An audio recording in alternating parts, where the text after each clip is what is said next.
A religião judaica ensinava que somente os sumos sacerdotes poderiam aproximar-se do Santo dos Santos e fazerem súplicas pelo povo.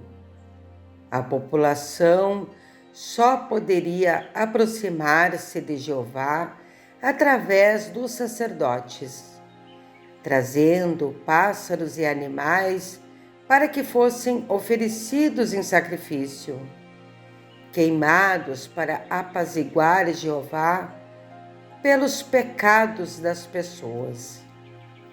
Através desses meios, os judeus obtinham o perdão dos pecados. Eu ensinei repetidas vezes às pessoas que elas receberiam o perdão do Pai para os seus pecados, segundo a sua própria vontade, para perdoar os outros, pois seria dada a elas de acordo com a sua própria semeadura.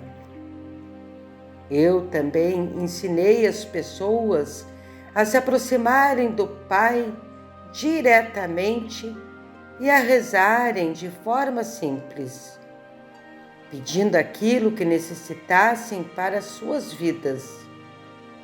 Assegurei que elas seriam ouvidas e as suas súplicas respondidas, desde que fossem feitas com fé total, sem nenhuma dúvida em suas mentes. Você deve compreender que tudo o que ensinei aos judeus estava em conflito direto e em oposição ao que os seus anciãos religiosos ensinavam. E foi esse o motivo pelo qual os sacerdotes me odiaram e me crucificaram, uma vez que eu estava roubando os seus exaltados cargos de guarda-costas pessoais do Todo-Poderoso. Devido ao temor das represálias depois da minha morte, os discípulos não se libertaram completamente do Antigo Testamento. Assim, muito do que existe no Antigo Testamento foi passado para a religião cristã. Como alternativa ao sacrifício de animais, o corpo e o sangue de Jesus são oferecidos pelos sacerdotes no altar. Após muitos anos e de Roma assumir o posto de protetora da religião cristã, assim como os sacerdotes judeus já haviam feito antes, também os sacerdotes romanos se vestiram com caríssimas roupas e utilizaram acessórios de prata e ouro para as cerimônias religiosas. Nos tempos de Paulo, isso teria sido inconcebível. Ele tinha uma mensagem simples de salvação pela minha morte na cruz.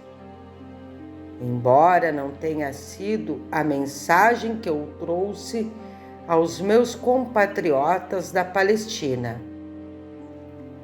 Ele estava perpetuando uma tradição judaica de sacrifício do outro para pagar pelos seus próprios pecados. Que vergonhosa covardia! Ainda assim, Paulo realizou um grande serviço pela humanidade ao dar início a um movimento que seria um meio de abençoar a todas as raças igualmente. Ele delineou um modo de pensamento e conduta diária que trazia harmonia às vidas daqueles que procuravam viver de acordo com os seus ensinamentos.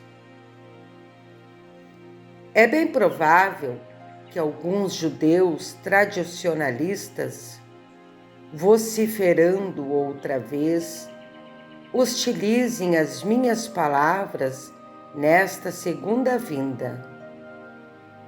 Eles se ressentirão de minha constante referência à antiga prática judaica de sacrificar animais e pássaros nos templos para agradar a Deus e obter o perdão dos pecados.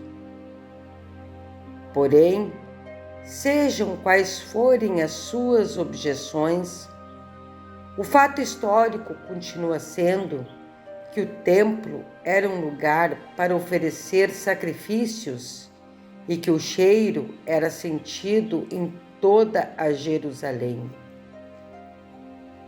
E durante todo aquele tempo, eu sabia que o edifício do templo era dedicado a um mito, uma invenção da imaginação do homem, uma racionalização daquilo que a mente humana não podia compreender espiritualmente. Eu estava lá. Senti as pedras quentes debaixo de minhas sandálias e o sol sobre minha cabeça.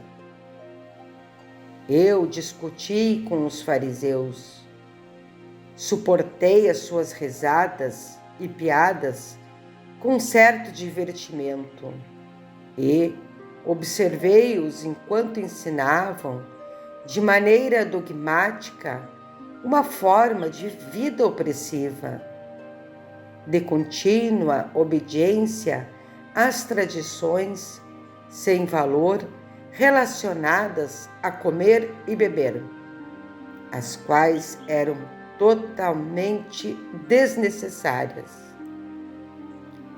Eu estava lá. Às vezes, meu divertimento acende uma faísca de travessura em minha mente e faço com os fariseus o mesmo tipo de piada analítica pelos seus hábitos pessoais, suas roupas pomposas e suas leis, assim como eles fizeram comigo e com os meus ensinamentos. É um tolo, disseram aos gritos, ridicularizando a minha afirmação de que o reino de Deus está em você. Diga-nos, como pode Deus estar dentro de uma pessoa? Gritaram ironicamente. Usando uma chuva de argumentos pejorativos, invocaram os profetas e compararam seus conceitos do Todo-Poderoso Jeová com as minhas descrições do Pai simples, que se importava até com os pássaros. Como poderia ser isso? Perguntavam. Se as aves eram sacrificadas regularmente no templo para pagar os pecados dos homens?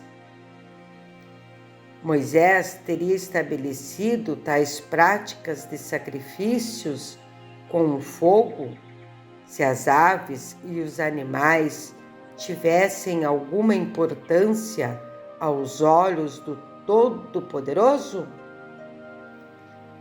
Eu ficava impassível diante de seus ataques verbais. Eles só tinham a convicção da tradição judaica para apoiar as suas afirmações, enquanto minha mente havia sido impregnada com o verdadeiro conhecimento da existência em si.